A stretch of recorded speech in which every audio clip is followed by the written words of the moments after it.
Hello, my name is Lucia Lopez, and today we are going to be talking about the different aspects of the media coverage on ICE detention centers. So let's go ahead and get started.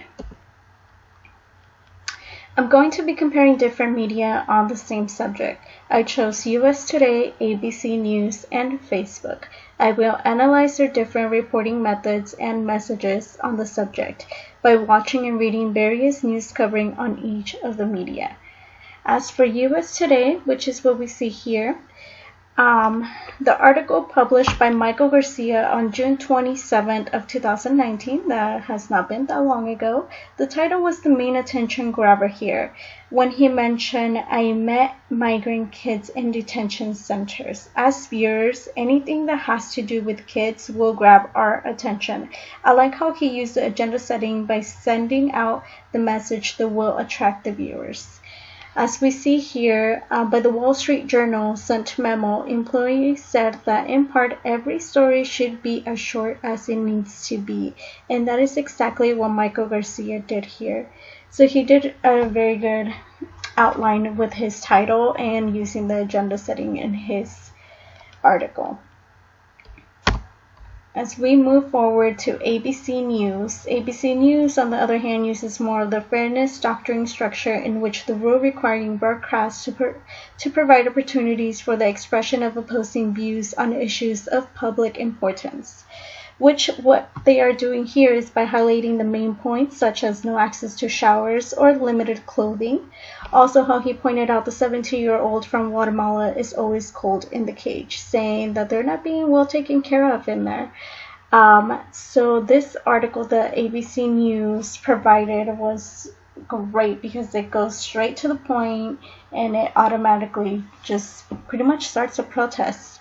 The partisan press is also being seen in the news coverage provided because it generally argued one political point of view. When the press released such events it circulated all over the media, such as newspapers, television, Facebook, and many others, to bring the topic attention to sub-immigration detention centers. Okay. So after this, I read 4 scholarly articles. My analysis on the articles was that all of these articles were not fake news. This is real-time events happening today. They all use digital media to spread the message. They use a briefing and quality broadcast sheets. Now, I found this video on my Facebook feed. I saw this video on there of a woman who was crying because her 3-year-old daughter died due to detention center not giving them proper care, separating mothers from their children. She wanted to make this public so it doesn't happen to any other families being detained by ICE. This video has been shared more than 1,000 times. It has reached a lot of viewers and it has sent the message out. They are used by different stakeholders here, and they play the role of the watchdog of society. However, they also have fulfilled the economic aspect of publishing a broadcasting with "if it bleeds, it leads," being well-known phenomenon in journalism. So as they use the "if it bleeds, it leads," I really do see how they entitled that with this video, because obviously the little baby girl died, and this makes it more of it would be a leading story, and it would be something that they will publish and it will circulate all over the media. So they did a good job in there. As to the journalists, they do not only just report the reality, they also influence it. So they are trying to get people to come and protest to stop these detention centers from happening. So Facebook also did a pretty good job in that. So compare and contrast. After analyzing all 3 media coverages from US Today, NBC News, and Facebook on ICE detention centers, I really like how ABC News used the inverted pyramid in the news article. They went to the point and used all of that inverted pyramid. They started with the good title, which was the dramatic aspect of it, and continued with the what, who, where, and when.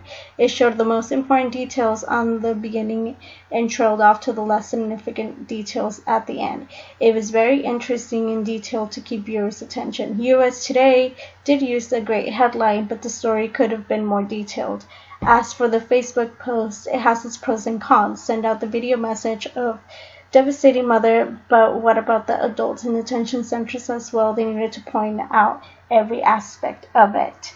In conclusion, I found, based on my research, that ABC News was more in-depth with their news coverage. They were very detail-oriented by pointing out more information on the matter and pointing out the protests going on. They used the magic bullet theory images to transfer feelings and knowledge of the viewers to the viewers, which made it on point. It was just straight to the point, very detailed from point A to point B, and I believe the ABC News was the best media message here that was sent out to the public and other media publicities. And that would be all for this video.